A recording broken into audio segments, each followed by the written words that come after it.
Hey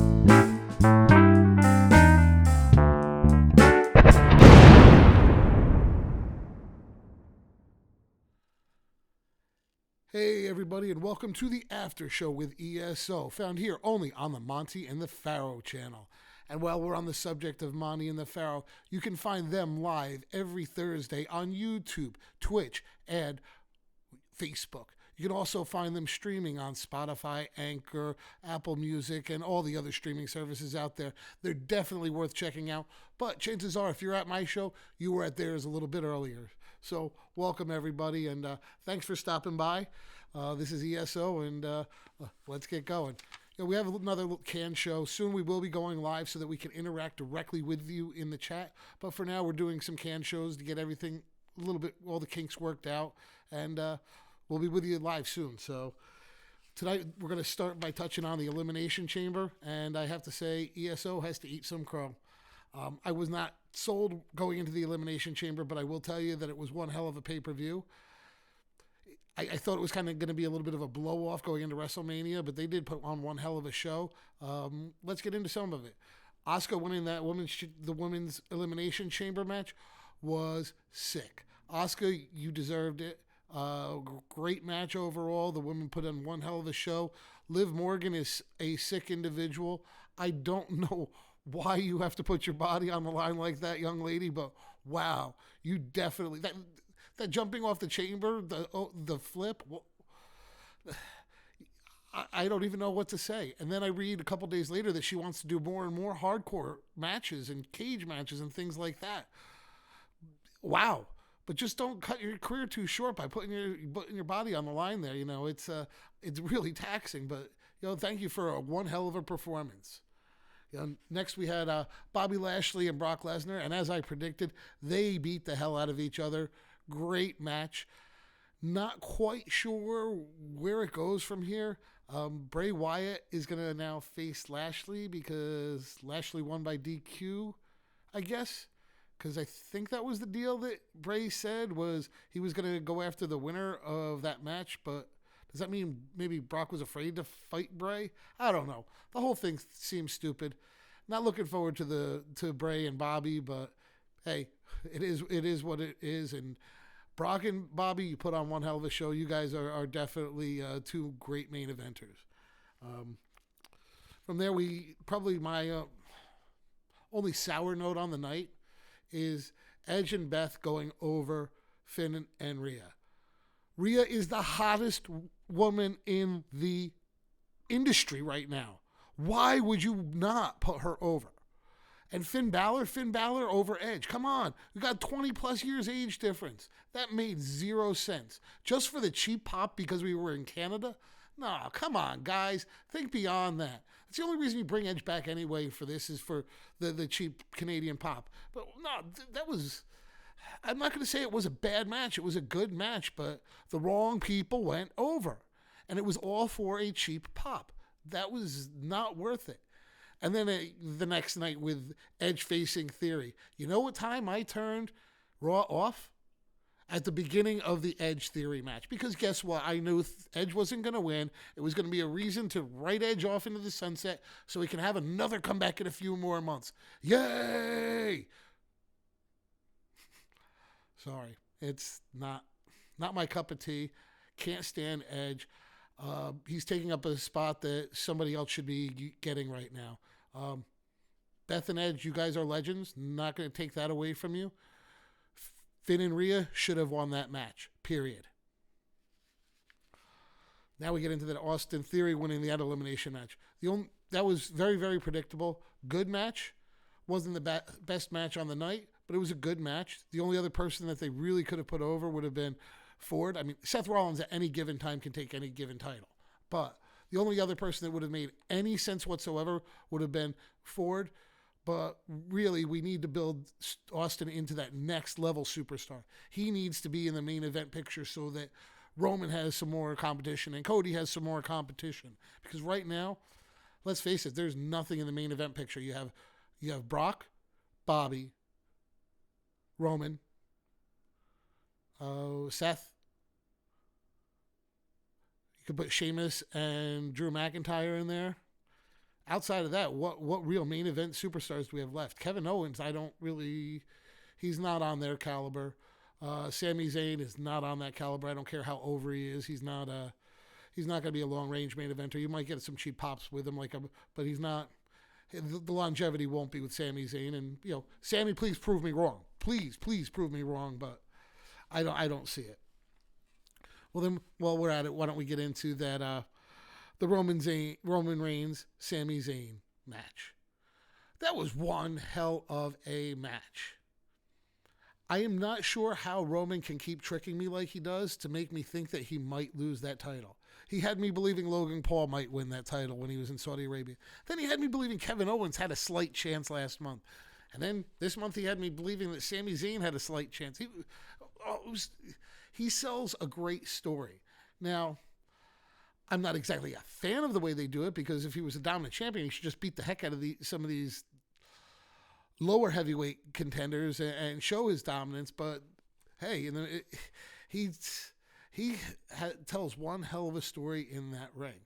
He has you believing that every fall might just happen. Now, the way it ended, kind of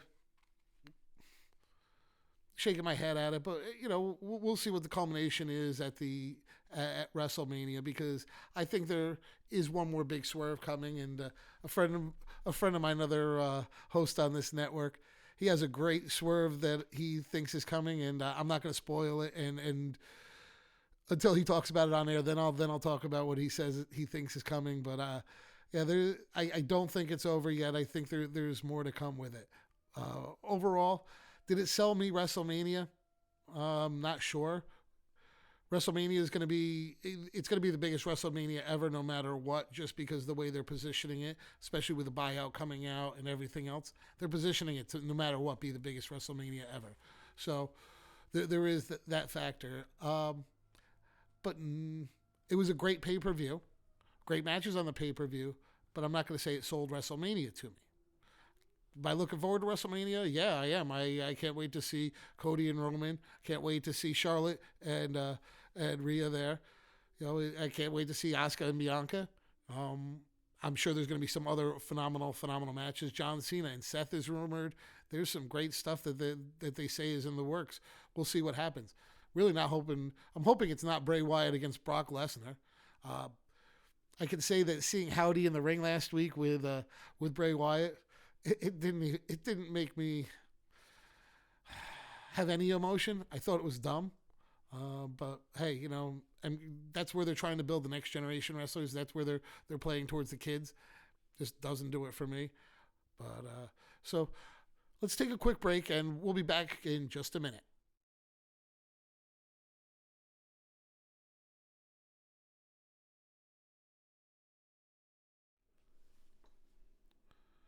Hey everybody, and welcome back to the After Show, found here on the Monty and the Pharaoh channel. So, what do you guys think of all the great wrestling-related programs out there that aren't necessarily wrestling? You have so many cool things, and I'm not talking about the older stuff, Divas and Miss and Ms. Those guys have been out there for a while, but more than the stuff that's come out in the last year and a half. First thing that comes to mind is the Young Rock. What a cool show. It shows so much history, even though it's a little, take it with a little bit of grain of salt. But wow, what a cool show. It's based on Dwayne Johnson in the future, and looking back at his history from when he was a kid, and his dad being a pro wrestler, Rocky Johnson. And I will say that character who plays Rocky Johnson on The Young Rock, that dude does a hell of a job. Wow. So we had stuff from Polynesian pro wrestling, his grandma Ata, his mother Ata, his grandmother, everything. It's such a cool thing. They take a big look at Polynesian pro wrestling and the impact it had. I did not realize how often Polynesian pro wrestling ran some major cards, but they did. What would happen is these guys would be traveling. They would stop in Hawaii on their way to Japan and back. So Polynesian pro wrestling had everybody who was anybody go through there. It's definitely cool. Check out the history of it, and definitely check out the Young Rock, because you can kind of see little bits and pieces of it play out there. really cool this week was they had a cameo of the late great Kerry Von Erich, and the Von Erichs the story of the Von Erichs is crazy. If you don't know about it, definitely check it out. There's a movie on them coming out sometime next year too, so watch out for it. You also had this past weekend the re-debut of biographies. This week they covered it was WWE biographies, and this week they covered NWO. It was actually pretty interesting to hear the different perspectives of it between Eric Bischoff, Hulk Hogan, who's full of shit, the late great Scott Hall, Kevin Nash, X-Pac. They had everybody in there. It was actually pretty cool to relive the NWO moments and even see the lasting appeal now 20 plus years later. That is crazy. 25 years of NWO. I would have never thought. So you also had the new episode of Rivals with Hulk Hogan and Andre the Giant.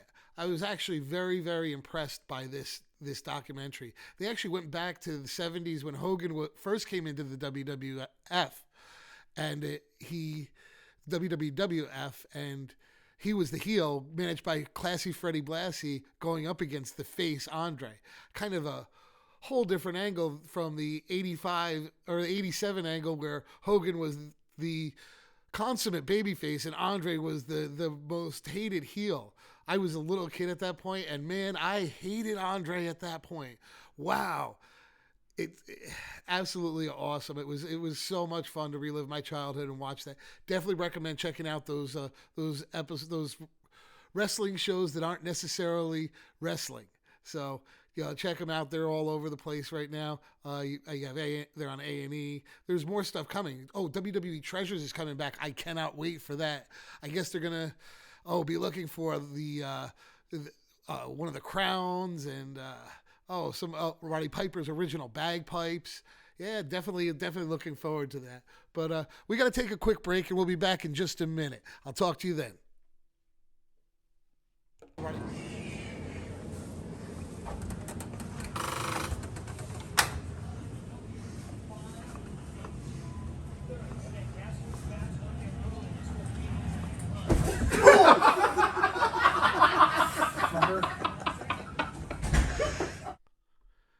Hey everybody, and welcome back to the after show. So I'm actually going to do this next part without any notes because I'm actually excited to talk about this. We're going to talk about the 80s and how the Mid-Hudson Civic Center in Poughkeepsie, New York affected the golden age of wrestling. So let's start with some of the cool things that happened there. You had the WWF debut of Randy Savage and him announcing Elizabeth at that same time, that as his manager. So the debut of the Macho Man, the debut of Elizabeth, the debut of Slick. You had one of the other things. Okay, Andre the Giant.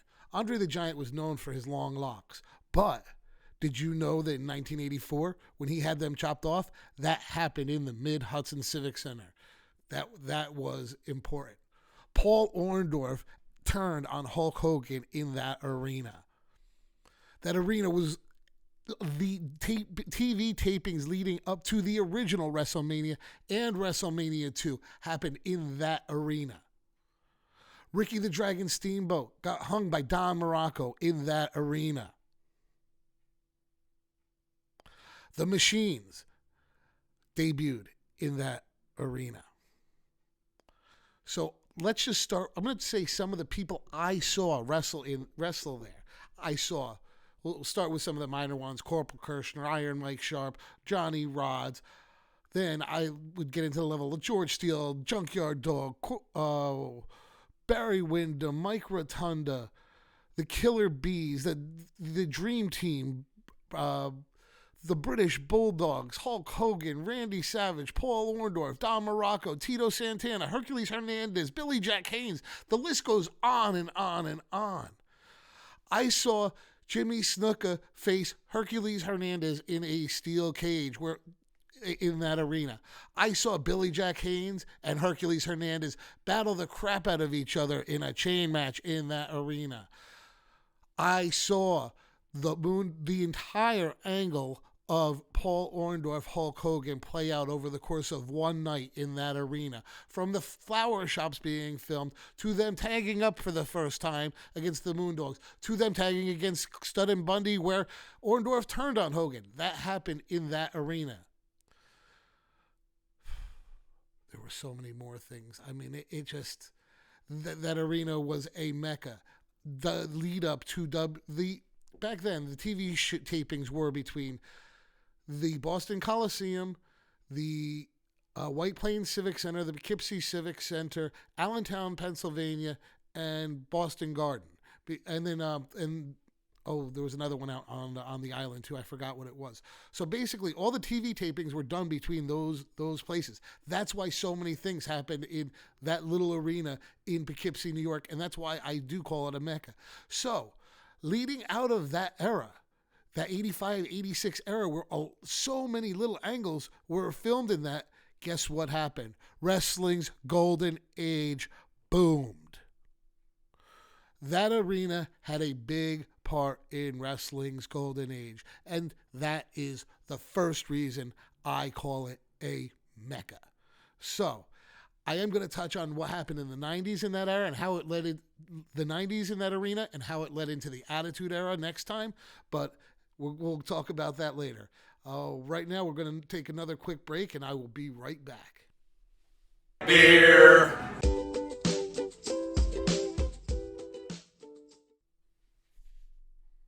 Hey, welcome back to the after show. So I want to thank everybody for stopping by and listening to me rant a little bit. I'm a little sorry that I don't have Chris Lee here helping me out. I'm not exactly sure what happened with that, but we ran into a little bit of a hiccup there, so I'm just going to be doing this on my own for the next little bit. But we will be going live soon. I cannot wait for that so that I can interact directly with you guys one-on-one. For now, I will be in the chat interacting when I can, but in the meantime, make sure you check out Monty and the Pharaoh and all the other stuff coming out on their channel. We've got Frank Dux, we've got Manitar. I believe Tony Atlas is coming back soon. And don't forget to check out Pharaoh's stuff that he's posting up there. Support us wherever you can, and I will see you guys next week. Later.